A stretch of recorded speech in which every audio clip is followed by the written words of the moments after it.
let's talk personal music tastes. We kind of touched on this, but I've got written down here like what genre music do you listen to? Do you want to go first? What do you like generally listen to, like genre wise? I'm just open Spotify just to see like everything. Yeah, I had to do that yesterday. Yeah. I like the main thing basically is metalcore. On 10 songs I will listen in my life, probably like 6 of them will be metalcore, or 7 of them. Okay, 70%. Sometimes I will like listen, I don't know, one rap song or one pop punk song, and then I'll listen like to 4 metalcore songs in between. Mm-hmm. There's always this need to come back to like the riffs, the breakdowns, even the clean vocals chorus, man. I just, this formula, even if I know everything about it, like I can feel the chorus coming from like, a mile away. I just love it, man. I just love it so much. Metalcore is kind of one of those weird things to define as well, because metalcore has really changed over the years, right? Like I have a tendency of saying that a lot of things are metalcore just because they theoretically they do fit in there. But like if we're talking Kill Switch Engage, but then you're also talking Make Them Suffer, they're like completely like they need more subgenres, I think, but I'm against having too many subgenres.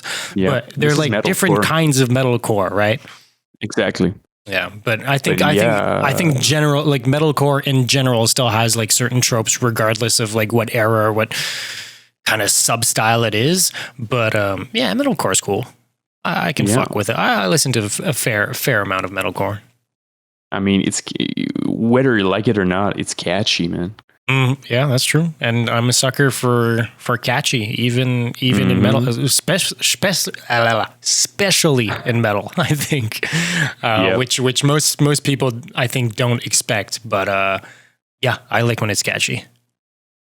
And aside from metalcore, I really love pop punk. I'm a big pop punk guy. I have this whole playlist. It's not that much of a long playlist, but like 27 of the most banger songs of the pop punk genre. Okay. And from time to time, I will really hate your hometown, right? And you love pizza. Oh yeah, man. Oh yeah, Joliette is very, very, very shitty. I just go back here for the good beer at Albion Microbrasserie. Okay. If you know, you know. And I listen to I love heavy music too, because I remember when I was younger, Felix in high school would show me like heavy bands with screaming vocals, and I would say like, dude, man, that's too heavy for me. I don't like scream. I would say this, and now I'm a vocalist, so I mean, and all you do is change. Yeah. So yeah, I listen to a lot of heavy things too. Like one of my favorite albums of like this year and the year before is the new Beneath the Massacre record, man. Mm-hmm. I've been like playing this album like in loop. Yeah, it's. We'll get into that at a later date probably. I have a hard time getting into it. No shade to the guys. I just think there's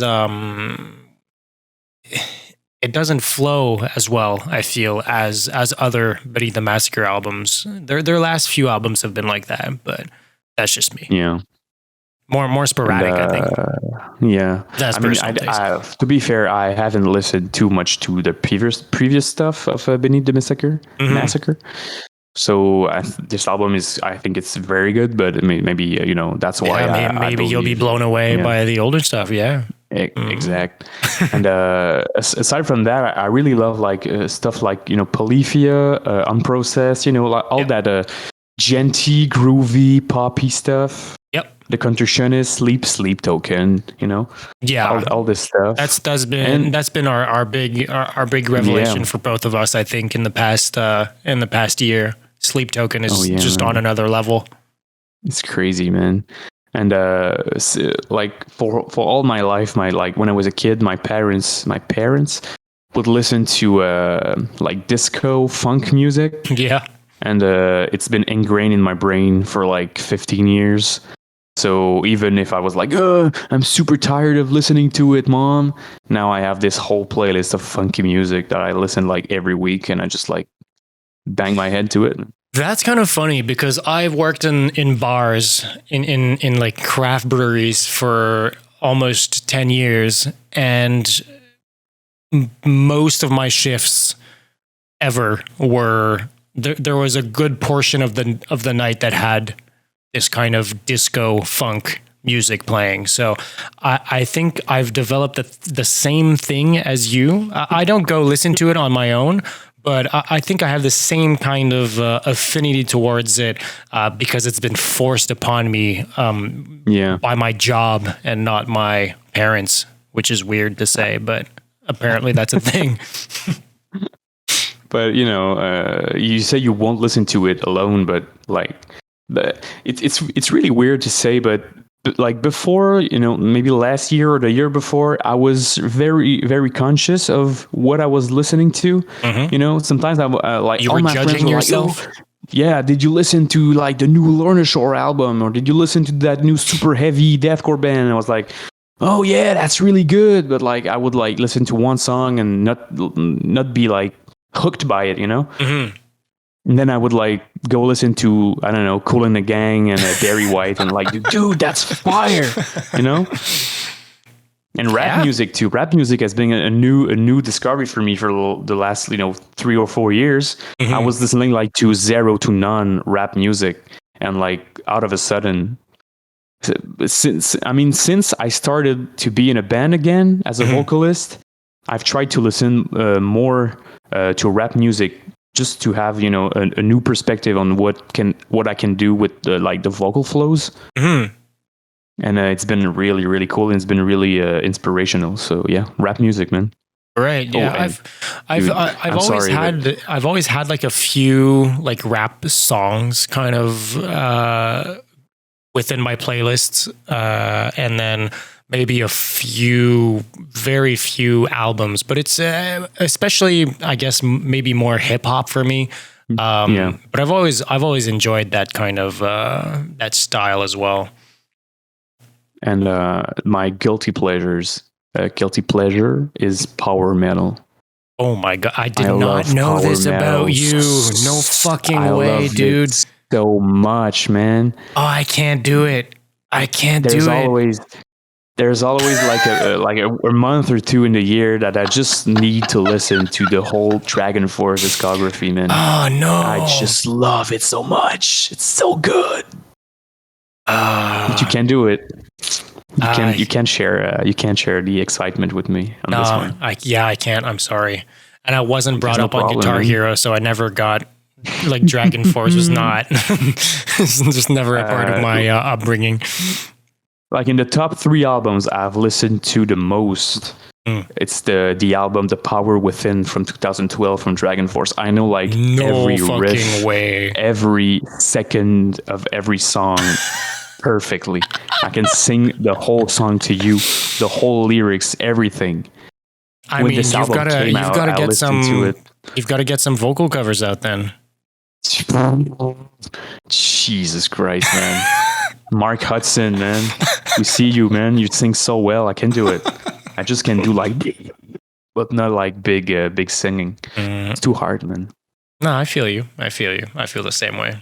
I wish I had a singing voice. I love hardcore too. Sorry, I cut you. Oh, you're good. You're good. Okay. Yeah, I love hardcore too. I mean, I love everything that's heavy and has breakdowns. So yeah. I mean that's kind of, I feel kind of the same way. Most things heavy. I definitely, for sure, like deathcore. And then if we want to get granular, anything that's a little bit more technical deathcore is always going to be like my number one. I had a fear for a while that that deathcore was going to completely fade away, and that no one would make new deathcore. But surprisingly, there's been some sort of revival in the past year or two. I don't know why. I don't know what it is, but there's been a lot of really, really good new deathcore bands coming out, and I am here for it. So yeah, I'm definitely like deathcore has always been up there for me. I listen to a decent amount of pop. I wouldn't say that. Oh yeah, Like I wouldn't that's say a cool part of you, man. I wouldn't say that I listen to 10,000 pop artists though, but the few artists that I do listen to, I end up JB. really obsessing over. Like when I find a pop band that I enjoy, I just listen to it nonstop. Like the album Purpose by Justin Bieber. I mean, that was a great album. I mean, I just there's something about pop music, especially for me, when it's really well produced. I just really enjoy, and this is the same with metal. It's the same with all the styles of music that I enjoy. If it technical for me doesn't have to be the amount of notes you're playing. It can be how it's layered. It can be the subtleties. It can be the fact that the same riff comes up a second time, but is played slightly differently. For sure, man. So all these things, when pop artists get really good producers to do their tracks, sometimes it just makes for some just really, for the brain, like interesting stuff to listen to, right? I'll listen to, I mean, Ariana Grande is one of the artists, pop artists that I love the most. And you listen to her songs and the amount of different layers of vocals and how the instrumentals are laid out, it's insane. And for a while I'd listen to it with like shitty headphones and still thought it was great. And then I listened to her music on good headphones and I was like mind blown because there was just like that much more stuff going on that I didn't even catch the first times around. But yeah, so I'm really, I'd say I'm really into pop as well. And then I grew up listening to emo, so that's always like emo and post-hardcore is always going to have I'll always have a soft spot for the genre. So if we're talking like nostalgia, like if I'm going back in time, it's 100% of the time going to be emo or post-hardcore.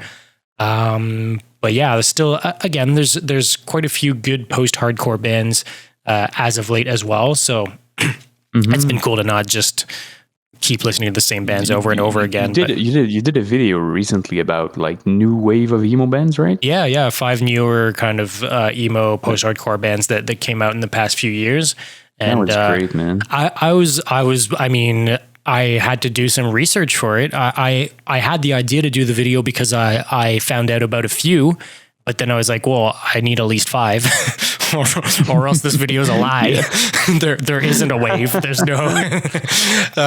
So I looked into it a bit more and stumbled upon quite a few like really, really good bands that are doing it now. Even more bands that I didn't put on the list. So no, it's cool. Man, there's a real emo revival right now. Yeah, it's weird because, right, like if I listened to emo when I was 15, 16, 17, and now I'm 31, and it's weird to be a part of, like, I think the revival is happening because us old folks are nostalgic for it, right? So that's how all these trends come back, right? So it's weird. This is, for me, the first genre that's happened with right now. And maybe it's the same thing with deathcore, right? It's around the same kind of time. So it's kind of just that cycle that kind of goes through. But I mean, it doesn't always happen. Like you look at fucking hair metal hasn't come back in 30 years, but you know. I mean, there's Steel Panther, man.